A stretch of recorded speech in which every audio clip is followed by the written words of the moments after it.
ओम नमः शिवाय। मैं हूं एस्ट्रोलॉजर के.एम. सिन्हा और मैं आज बात करने वाला हूं मंगल ग्रह का वर्तमान कन्या राशि में जो ये विराजमान है। ये 24 सितंबर को शाम को 6:26 पर ये कन्या राशि में ही अस्त हो जाएंगे। तो अगर कोई ग्रह अस्त हो जाता है तो उसका क्या प्रभाव होता है, और वैसे भी मंगल देवता के बारे में अगर आप जानना चाहते हैं तो मंगल देवता साहस और पराक्रम के कारक माने जाते हैं। मंगल देवता साक्षात भाई का प्रतिनिधित्व करते हैं, आपके अंदर का कॉन्फिडेंस बताते हैं, और मंगल देवता अगर बलवान हो तो आदमी को बहुत ही अच्छे परिणाम देते हैं। अगर मंगल देवता आपकी कुंडली में वीक है तो चोट चपेट लगने की घटना, फोड़े फुंसियों का बढ़ना, ये सामान्य बातें होती हैं। काल पुरुष की कुंडली में कहा जाए तो लगन यानी प्रथम भाव, आपके मस्तिष्क का जो पार्ट होता है उस पर मंगल देवता का साक्षात प्रभाव पड़ता है। तो आइए हम आज के वीडियो में समझते हैं कि ये जो अस्त होने वाले हैं कन्या राशि में, इसका प्रत्येक लग्न पर क्या प्रभाव होगा, और साथ में इसकी रेमेडी को भी देखते हैं। सबसे पहले हम बात करेंगे मेष लग्न वाले जातकों के लिए। देखिए, मंगल देवता अगर कहा जाए तो आपकी कुंडली में प्रथम भाव के मालिक है और अष्टम भाव के मालिक है, यानी लग्नेश भी है और अष्टमेश भी है, और छठवें भाव में जाकर अस्त हो जा रहे हैं।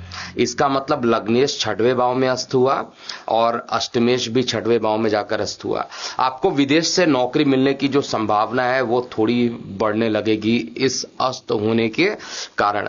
व्यापार में जो लोग इन्वॉल्व हैं, जो लोग बिजनेस करते हैं, ऐसे जातकों को औसत लाभ यहां पर अस्त हुए मंगल जरूर कराएंगे। और किए गए मेहनत की तुलना में अगर आप बात कीजिएगा, जैसे आप पहले मेहनत करते थे उसके रिस्पेक्ट में धन की प्राप्ति थोड़ी कम जरूर होगी। इस परिवर्तन के कारण जो है उधार देने और निवेश करने से आपको बचना चाहिए, और पार्टनरशिप में अगर आप किसी प्रकार का काम करने का सोच रहे हैं तो इंतजार करना ठीक रहेगा। इस समय जल्दीबाजी में कोई फैसला मत लीजिएगा। आपका लग्नेश अस्त है। जीवन साथी के साथ प्रेम संबंध जो रहेगा सामान्य बना रहेगा, लेकिन किसी बात को लेकर परिवार में जो है वाद विवाद की संभावना ज्यादा बन सकती है, इसको भी नोट कर लीजिएगा। जीवन साथी तथा परिवार के सदस्यों से बात करते समय शब्दों का चुनाव सोच समझ कर आपको करना चाहिए, अर्थात ऐसी वाड़ी ना निकल जाए जिससे कि माहौल और खराब हो जाए। माता का स्वास्थ्य हालांकि चिंता का विषय जरूर बन सकता है। आपके स्वास्थ्य में भी देखा जाए तो इस मंगल के अस्त होने के कारण, क्योंकि आपका लग्नेश अस्त है, इसलिए उतार चढ़ाव की स्थिति बनी रहेगी। कुल मिलाकर कहा जाए तो सुख सुविधाओं में कमी आ सकती है। उपाय भी तुरंत आपको नोट करना चाहिए। एक तो जब तक मंगल देवता अस्त हैं तो प्रतिदिन दुर्गा चालीसा का आपको पाठ करना चाहिए, जिससे आपको बल मिलेगा। अब हम अगले लगन की बात करते हैं, वृषभ लगन। देखिए, मंगल देवता जो है आपके लगन कुंडली में दोनों ही भाव देखा जाए मारक भाव के मालिक हैं। एक तो द्वितीयेश है, एक सप्तमेश है, द्वादशेश है और सप्तमेश है, और ये अस्त हो रहे हैं पंचम भाव में। और इस कारण से कार्यस्थल पर वरिष्ठ लोगों के साथ किसी बात को लेकर बहस होने की संभावना ज्यादा बन सकती है। जो भी वृषभ लग्न वाले जातक हैं, आप नई नौकरी की तलाश अगर कर रहे हैं तो इसमें आपको पॉजिटिव रिजल्ट मिलेगा। आर्थिक स्थिति में कहा जाए तो उतार चढ़ाव देखने को अभी भी संभावना मंगल के अस्त होने के कारण हो सकता है। पार्टनरशिप में अगर आप किसी प्रकार के काम कर रहे हैं तो उसमें पार्टनर के कारण, आपके कारण नहीं, पार्टनर के कारण किसी प्रकार का लाभ हानि के योग बनते हैं। हानि के योग ज्यादा बनते हैं, लाभ के योग कम बनते हैं। प्रेम प्रसंग इस समय अच्छे नहीं रहेंगे और रिश्तों में अहंकार की भावना भी उत्पन्न हो सकती है।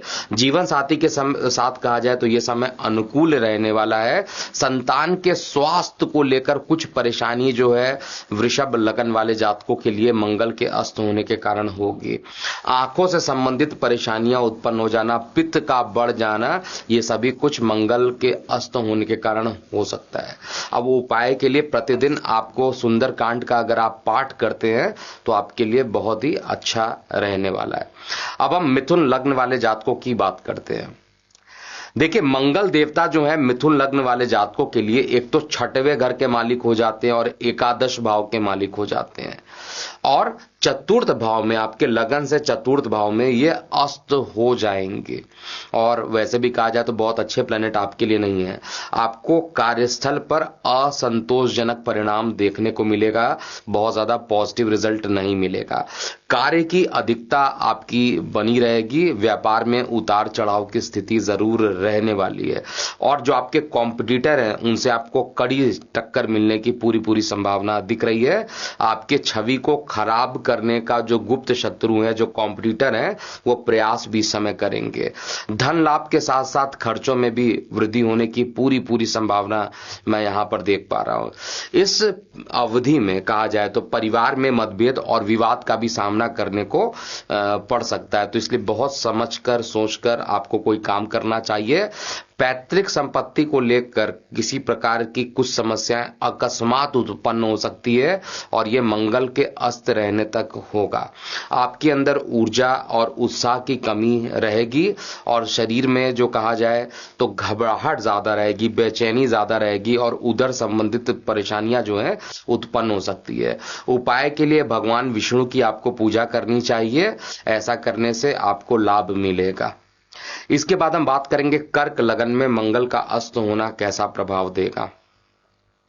देखिए, मंगल देव आपके अत्यंत योग कारक हैं। एक तो पंचम और दशम भाव के स्वामी माने जाते हैं, बहुत ही अच्छे हैं। और तृतीय भाव अपने कारक भाव में जाकर अस्त की अवस्था में रहेंगे। इस समय करियर के क्षेत्र में किसी प्रकार की अकस्मात परेशानियों का सामना आपको करना पड़ सकता है। व्यापार की बात अगर हम लोग करते हैं, इसका मतलब बिजनेस रिलेटेड कोई बात है, तो उसमें कुछ सुनहरे अवसर जो है आपके हाथ से निकल सकते हैं। आपके लापरवाही के कारण आपको किसी ना किसी प्रकार के नुकसान को झेलना पड़ सकता है, उठाना पड़ सकता है। धन की बचत करने में हालांकि आप सक्षम रहेंगे इस दौरान, और आपके जीवन साथी के साथ कहा जाए तो किसी बात को लेकर ज्यादा बहस होने की संभावना बढ़ेगी।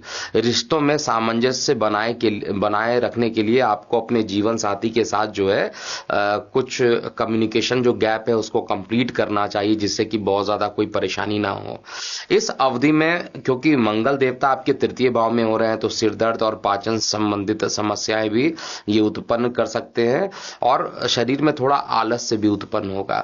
उपाय के लिए शनिवार के दिन काले रंग के वस्त्रों का अगर आप दान करते हैं तो आपके लिए अच्छा रहने वाला है। अब हम अगले लग्न की बात करते हैं, सिंह लग्न वाले जातकों के लिए। देखिए, सिंह लग्न में मंगल देवता को डिपार्टमेंट मिला आपके 4th हाउस का और आपके 9th हाउस का जो है स्वामी बनते हैं, और द्वितीय भाव में ये अस्त होने जा रहे हैं। द्वितीय भाव में अगर मंगल देवता खुद अस्त हो जाएंगे तो इसका क्या प्रभाव पड़ेगा। सबसे पहला प्रभाव तो होगा आपको धन संबंधित परेशानियों का अकस्मात सामना करना पड़ सकता है, और इसके कारण जो है आय में कमी और खर्चों में वृद्धि लगातार बनी रहने वाली है। जो बिजनेसमैन है, व्यापारिक जातक हैं, आने वाले अवसर का लाभ उठाने से चूक सकते हैं। किसी न किसी प्रकार से अवसर हाथ से निकल सकता है। किसी कार्य का आरंभ या साझेदारी के कार्यों को करने से समय बिल्कुल बचना चाहिए। जीवन साथी के साथ कहा जाए तो वाद विवाद की स्थिति अभी भी बनी हुई रहेगी। रिश्तों में मधुरता लाने के लिए शांत रहना और धैर्य रखने की बहुत ज्यादा जरूरत चार्ट में दिखाई दे रहा है। और इस समय जो सामान्य रोग सिंह लग्न वाले जातकों में दिख रहे हैं, उसमें आंखों में किसी प्रकार की परेशानी उत्पन्न हो सकती है, पित्त की वृद्धि हो सकती है।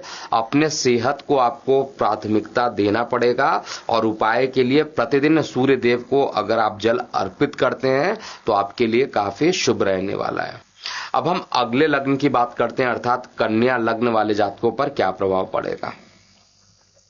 देखिए, मंगल जो है आपके अष्टम और तृतीय भाव के स्वामी है। एक तो 8th हाउस के मालिक हो गए मारक, और 3rd हाउस के भी मारक, अष्टम से अष्टम हो गए। अस्त अवस्था में प्रथम भाव में अर्थात लगन में रहेंगे तो आर्थिक जीवन में कहा जाए तो थोड़ा उतार चढ़ाव का सामना करना पड़ सकता है। फाइनेंसेस बहुत अच्छे नहीं रहने वाले हैं, और धन से जुड़े हुए जल्दीबाजी में कोई भी फैसला आपको नहीं लेना चाहिए। विशेष रूप से कहीं पर निवेश करना हो तो बहुत ध्यान देकर ही निवेश करना चाहिए। जीवन साथी के साथ भी कहा जाए तो वाद विवाद होगा, सप्तम दृष्टि एकदम जीवन साथी पर पड़ेगी तो किसी ना किसी प्रकार की परेशानी हो सकती है। दैनिक रोजगार में किसी प्रकार की परेशानी हो सकती है और जहां पर आप कार्य करते हैं उस स्थान पर आपके जो कलीग्स हैं उनके साथ किसी प्रकार का वाद विवाद हो सकता है। नौकरी कर रहे जो भी लोग जातक उनके स्थान परिवर्तन का भी योग यहां पर बन रहा है और व्यापार करने वाले जातकों के लिए कुछ हानि उठानी पड़ सकती है और इसके पीछे एक ही रीजन होगा, आपके अंदर जो एनर्जी है वो थोड़ी सी कम होगी और इस कारण से सामान्य सर दर्द और एलर्जी की समस्याएं आपके शरीर में हो सकती है।